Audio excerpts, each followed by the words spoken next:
Salut, Vetters. Patrick ici avec Vetted. Alors, Jeremy Corbell est récemment allé sur MSNBC pour parler d'une nouvelle vidéo d'OVNI que lui et lui et George Knapp ont publié sur laquelle j'ai fait une vidéo. Je mettrai un lien dans la description pour que vous puissiez aller voir ça. Mais il parle essentiellement de cette nouvelle vidéo d'OVNI. Mais c'est pendant cette conversation que Jeremy Corbell a décidé de lancer une grosse bombe.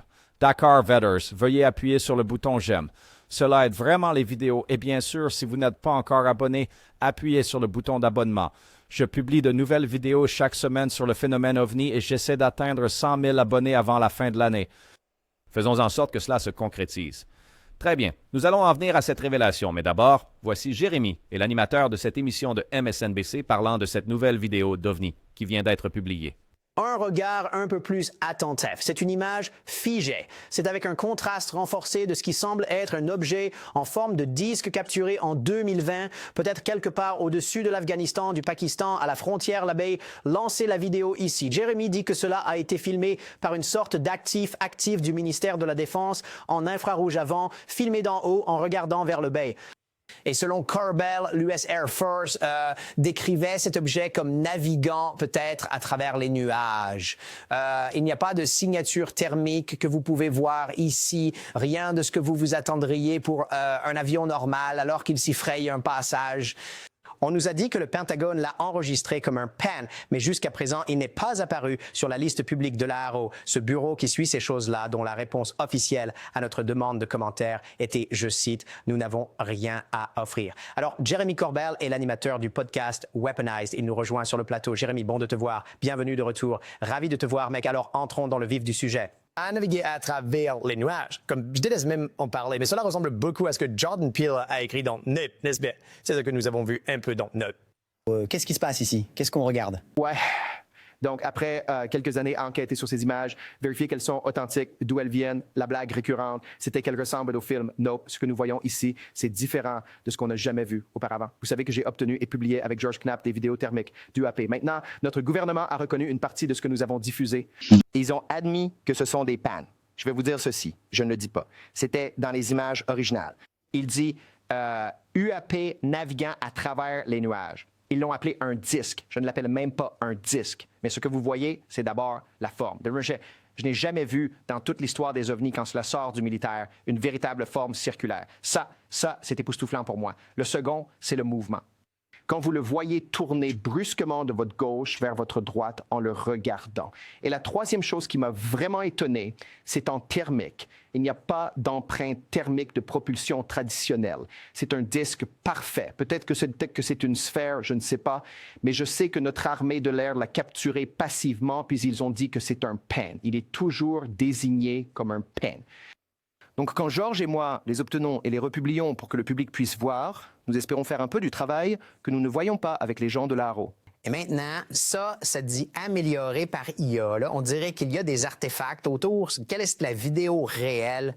Oui. Et quels sont les artefacts possibles en essayant de renforcer les contrats et voir ce qui se passe ici?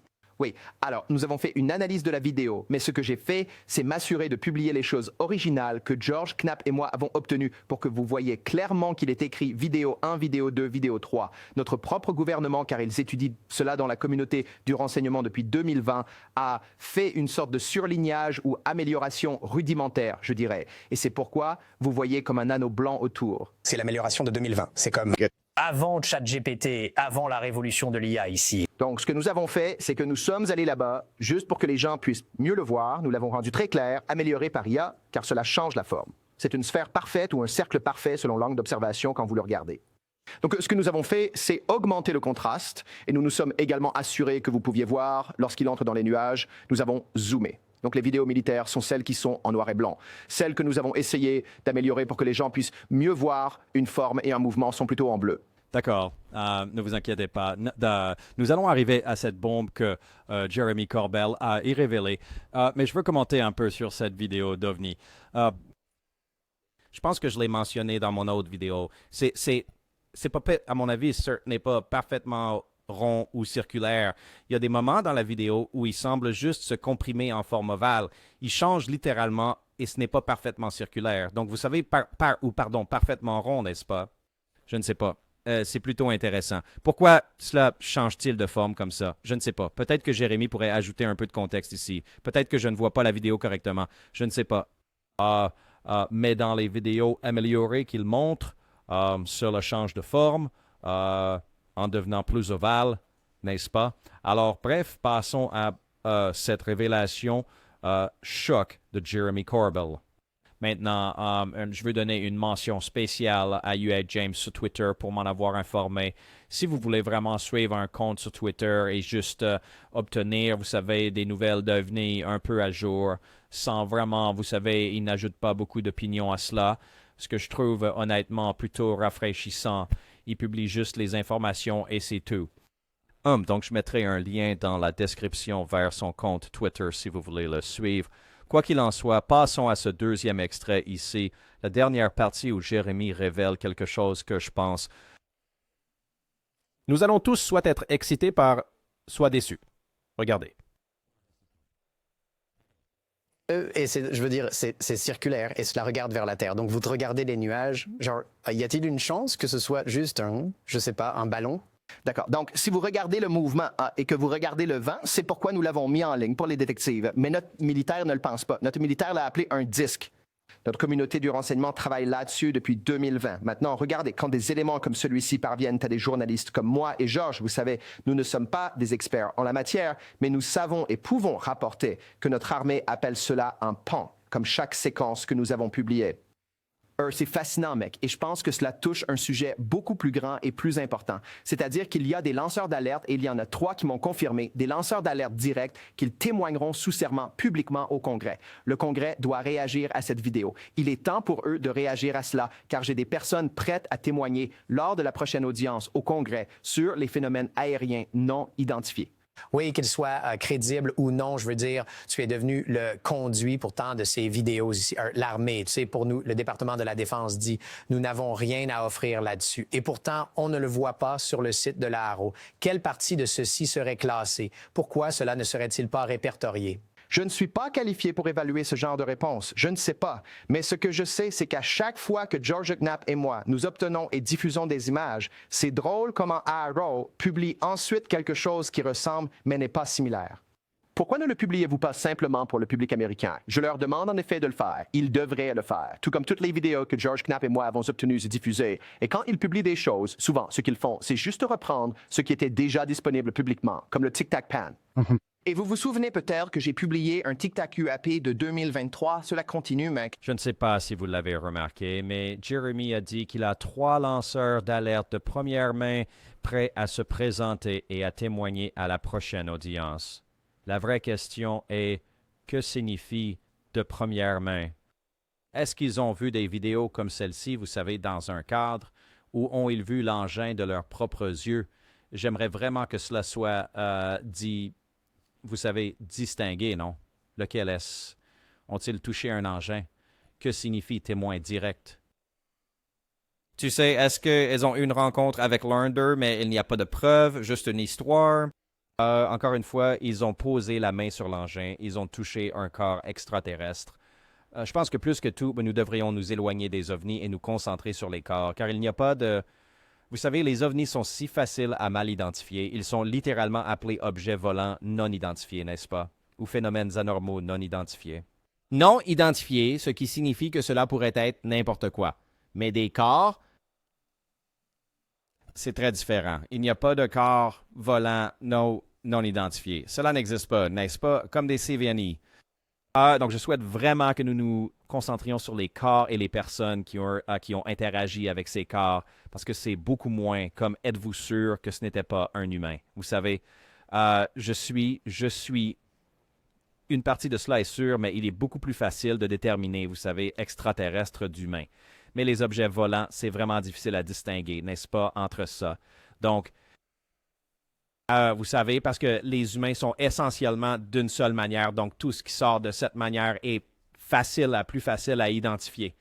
Mais les objets volants ont tellement de formes, tailles, couleurs différentes, ceci, cela, l'autre. Vous voyez, cela devient certainement difficile compte tenu des littéralement milliards, je ne plaisante pas, milliards d'objets qui traversent le ciel chaque année. Cela pourrait être sur une base quotidienne. Je me souviens avoir parlé à Avi Loeb à ce sujet, n'est-ce pas? Quand on considère les oiseaux, il y a tellement de choses qui volent dans notre atmosphère, n'est-ce pas? Mais c'est pourquoi je souhaite que nous nous concentrions sur les corps extraterrestres. Les témoins directs de corps extraterrestres, c'est eux que nous voulons faire témoigner. Mais j'espère que nous entendrons plus d'informations sur ces 3 lanceurs d'alerte qui sont prêts à se manifester et quelles sont leurs histoires. Je me demande sont-ils des inconnus ou y a-t-il des connus qui n'ont pas encore témoigné? Cela a-t-il du sens? Comme ils sont connus dans la communauté, ils ont raconté leur histoire, ils n'ont simplement pas encore témoigné. Cela serait intéressant de savoir, et est-ce que Matthew Brown en fait partie? Maintenant, Jeremy a un peu plus à dire, parce que dans son esprit, ce n'est que la partie émergée de l'iceberg. Et je vais vous dire une dernière chose à ce sujet. Ce que vous voyez ici, c'est la partie émergée de l'iceberg. George Knapp et moi sommes déterminés à rapporter nos meilleures preuves et vous envoyer une partie maintenant. Non, cela signifie que vous avez plus. Cela signifie qu'il y a d'autres choses. Je vous connais assez pour... J'espère... D'accord.